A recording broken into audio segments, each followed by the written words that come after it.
Bonjour et bienvenue pour une nouvelle vidéo. Cette fois-ci pour vous présenter une figurine de la collection Kenshin le Vagabond avec le personnage de Sojiro Seta.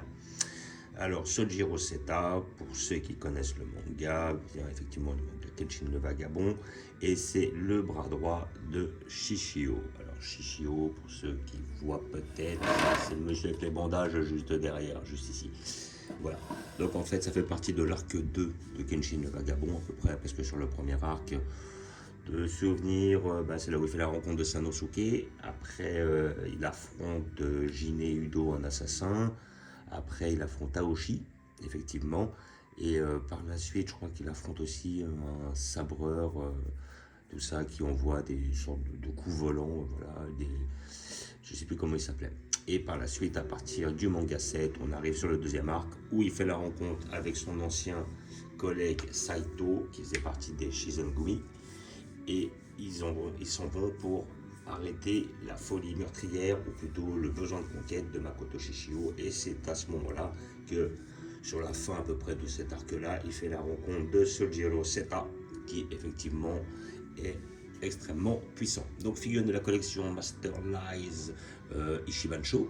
Voilà, donc c'est un cadeau pour mon anniversaire. Donc je remercie mon pote de me l'avoir offert, vu que celle-là je la voulais énormément. Dans cette même Ishibansho, je sais qu'ils sortent un Shishio qui est très proche visuellement de la Pop-Up Parade qui est sortie sur Shishio, mais en plus grand et avec plus de détails effectivement. Et après, je crois que c'est tout. Je crois qu'ils avaient sorti un Shishio, un Kenshin, un Sojiro Seta. Et Sojiro Seta, c'est l'un des seuls que j'ai vu jusqu'à maintenant. Moi, en PVC, je n'en ai jamais vu. Je sais que sur une précédente Guji, ils avaient effectivement sorti un Kenshin et Sanosuke. Et voilà. Et je sais que dans d'autres collections, ils avaient sorti un Saito. Alors, je ne me rappelle plus la collection. Je le montrerai par la suite. Effectivement, ils avaient sorti un Kenshin, un Saito. Et après, chez Pop-Up Parade, ils avaient sorti un Kenshin aussi et un Shishio. Voilà. Donc après, effectivement, un manga qui date des années... un vieux manga, il date des années 2000, je pense, à peu près. Moi, je me rappelle qu'effectivement, il passait, j'avais en japonais. À côté de ça, après, ils avaient sorti le manga chez Glénat, que j'avais suivi. Et vraiment, très bon manga. Le manga, j'avais kiffé à l'époque. C'est un pote qui me l'avait montré. Et puis, moi, j'ai accroché. Et puis, comme tout, effectivement, après, il y a la deuxième saison qui se fait avec Shishio. Et puis, la troisième saison, on revient un petit peu dans le passé de Kenshin. En fin de compte, c'est le frère de son ancienne femme, en fait, qui vient justement pour se venger. Cet arc était pas mal, mais il n'était pas à la hauteur de l'arc Shishio, où là, effectivement, il y avait... c'était pas tout blanc tout noir, il y avait plusieurs clans. D'un côté il y en avait un qui voulait se venger, l'autre qui voulait conquérir le pays, l'autre qui bossait avec lui mais qui attendait un moyen de le tuer. Et puis après même l'alliance contre nature que fait Kenshin avec Saito, qui a en principe pas réellement de la même philosophie, et qui effectivement s'allie verbe s'allier, pour faire face à Makoto, qui est justement... Alors Makoto Shishio était le successeur de Batozai. Voilà. Batozai, grossièrement, il avait, dans le manga, quand nous on prend le manga au départ, on voit qu'effectivement c'est un ancien assassin. Donc, et après, pendant sa période d'assassin, on va dire que pendant une première période, il avait pour mission de tuer des dignitaires. Et la deuxième partie, là où c'est fait justement, où il a fait toute sa réputation, c'est quand il affrontait les Shizengumi dans les rues de façon à protéger son fief, c'est-à-dire les soldats qui avaient pour but de renverser le gouvernement. Et c'est là où il s'est fait beaucoup connaître. Voilà. Et donc, personnage très important aussi, Sojiro Seta, voilà, effectivement. Donc, Sojiro Seta qui sourit tout le temps, qui effectivement a subi des traumatismes, et c'est une des raisons pour laquelle Kenshin n'arrive pas à le lire lors d'un combat, car effectivement il cache ses émotions. Et il a un deuxième point fort, sa fameuse vitesse, la Shokushi, c'est comme ça qu'elle s'appelait à l'époque. Voilà, déjà que Kenshin était extrêmement rapide pour un combattant, on prétendait qu'il avait la vitesse divine, et il y avait une vitesse qui était au-dessus de la sienne, qui était encore plus rare, c'était la Shokuchi, qui est effectivement maîtrisé par Sojiro Seta.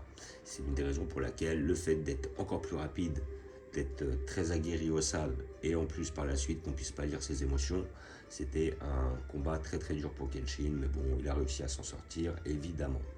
Voilà, donc figurine que je crois qu'à peu près doit coûter 60-70 euros. Voilà. On peut l'avoir, je pense pas que ça sortir en France pour l'instant, on peut l'avoir sur les sites spécialisés. Et bon, bah, je l'ai déjà ouvert, mais je refais l'ouverture pour vous, parce que je voulais vraiment vérifier si elle était bien ou pas. Voilà.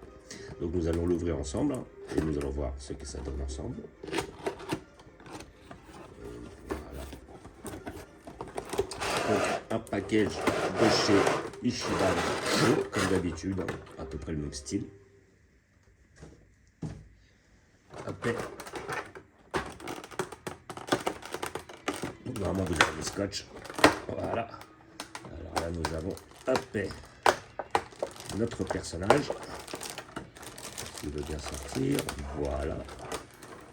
Je vais l'ouvrir. Voilà.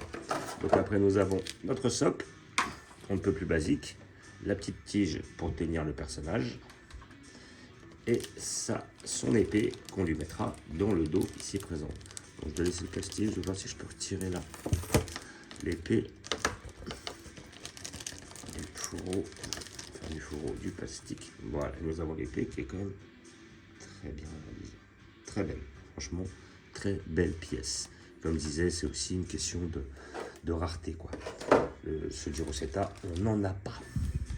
Voilà. Et puis effectivement, il ne manque qu'un seul personnage à qui je tiens entre guillemets, que j'aimerais vraiment avoir, encore plus même que Vegeta, c'est le fameux Aoshi Shinomori, qui était muni d'un double sabre et qui effectivement, enfin la deuxième partie du manga, il avait un double sabre, sinon il avait un petit sabre dans le début du manga. Et c'est un personnage qui était quand même assez, avec un grand impair, qui était assez, comment dire, inspiré de Gambit. Parce que je crois que même celui qui a fait le manga, là, c'est Nobuhiro Watsuki, je crois qu'il a eu des problèmes après. Je sais pas ce que c'est, viol, pédophilie, je sais plus, en fait. Bon, après, bon, ça ne m'empêchera pas d'aimer le manga. Le manga, j'avais kiffé. Enfin, si, je crois que c'est lui, hein, parce que je veux pas donner de fausses informations, mais je crois que lui, il a eu des problèmes, en fait. Et comment dire, moi après effectivement je sais qu'à l'époque il le disait dans ses préfaces qu'il était très inspiré par tout ce qui est les comics sur le design de certains personnages. Même on regarde, à un moment il y avait un des soldats de Aoshi qui a, on va dire, dès qu'il enlève son masque on voit une sorte de squelette en dessous. Je pense qu'il y avait une grosse inspiration de Scorpion dans comment dire, dans le Scorpion dans Mortal Kombat. Hop, donc là, hop, nous allons poser notre personnage. Voilà, hop, voilà, hop. Donc là, on a la petite pose. Et là, comme on peut voir, on va lui mettre le sabre dans les mains. Voilà, parce que c'était sa pose préférée. Voilà, et je pense qu'on met un peu ça comme ça. Alors maintenant, au niveau du sculpte. Franchement, elle est très belle, très bien faite. On a le regard doux qu'il avait à l'origine. Voilà, sa petite tenue. Alors après, effectivement, ils ont aussi fait 3 films. 3 films avec des vrais acteurs. Franchement, ils étaient bien chorégraphiés. Les personnages étaient très ressemblants. Il y a eu beaucoup de travail et tout. Les films étaient très très bien aussi, hein. Alors j'ai toujours préféré le manga, mais les films étaient quand même très bien faits. Et après, on pourra reconnaître effectivement cette tenue que l'on voit aussi chez l'acteur, voilà, qui joue son rôle. Alors après, peut-être comment dire, petit défaut, cette ligne au niveau des vêtements, je trouve ça vraiment dommage. Ça, parce que bon, ils auraient pu faire un effort, ça c'est dommage. Je crois qu'on a même une ligne ici présente, là, c'est dommage. Je crois qu'on avait la même chez, comment il s'appelle, Sanosuke, sur la figurine de chez Ichiban Sho. Ça c'est un gros dommage. Mais sinon, pour tout le reste, elle est vraiment très très bien faite, très fidèle au perso. Vraiment très très belle. Et puis après, on a ces petites sandales qui sont bien faites. Donc après, ce petit sautillement là, c'est le petit sautillement qu'il utilise justement pour engager sa rapidité. Et là, vraiment, elle est très très fidèle. Il est très très bien réalisé. Elle est superbe. La peinture, comment dire, le sculpte, il y a des petits effets d'ombrage, tout ça. Voilà, des petits effets de couleur et tout. Franchement, ils ont fait du très très bon travail. Et en plus, on est vraiment très satisfait. Quand je dis nous, c'est les passionnés de ce manga. d'avoir des personnages justement et d'avoir la possibilité de, comment dire, d'avoir les personnages de la collection. Après, comme je disais, bon après peut-être vous verrez un peu derrière, mais derrière j'ai déjà le Sanosuke. Sanosuke qui était effectivement le meilleur ami de Kenshin.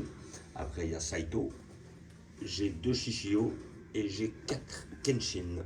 Alors j'ai jamais vu dans d'autres collections des Kenshin, mais au bout d'un moment, bon, si c'est pour les prendre alors qu'ils sont tous dans les poses, voilà, moi pour ceux que j'ai, j'en ai un où effectivement il a son sabre sur l'épaule, le deuxième où il va dégainer son sabre, le troisième où il exécute son kai, et puis là où j'en ai un autre où il fait le roulé du dragon, je crois, c'est qu'après il fonce sur l'adversaire et puis il utilise son épée de manière ascendante de façon à dégommer l'ennemi.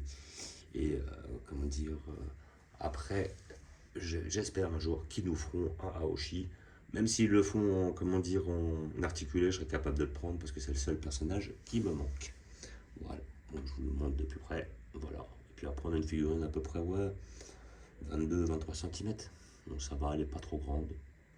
Franchement, elle est très très bien réalisée. Vraiment satisfait par cet achat, enfin par ce cadeau. Vraiment, je remercie mon pote Shoziro. Merci beaucoup à toi. C'est vraiment celle-là que je voulais. Celle-là, je voulais vraiment pas passer à côté. Même s'il y en a certaines qui m'intéressent. Hein. J'ai vu que je sais pas qui ils vont sortir une Miyamoto Musashi.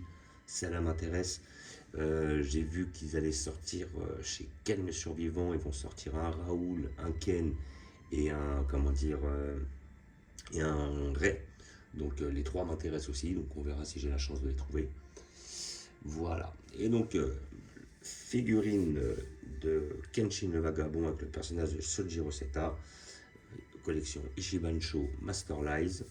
Voilà, donc figurine que vous pouvez avoir les 65-70 euros. Si vous êtes fan du manga, c'est la figurine qu'il vous faut parce que des figurines comme ça, il y en a très peu. C'est la première fois que je vois un Sojiro Seta. Donc, franchement, puis personnage quand même assez emblématique de la série.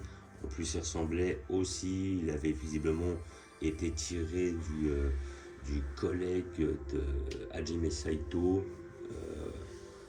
d'un membre du Shinsengumi qui s'appelait Soshi Okita.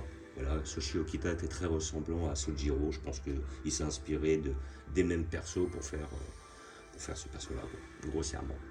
Donc, comme d'habitude, je vais vous montrer où je vais la poser. J'ai déjà prévu une petite place.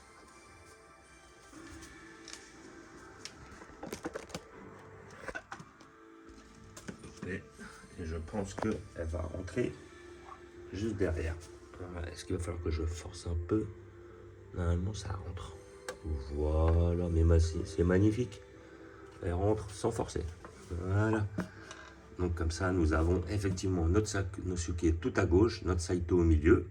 Bon, les tailles ne sont pas respectées, mais bon, après on fait ce qu'on peut avec ce qu'on trouve.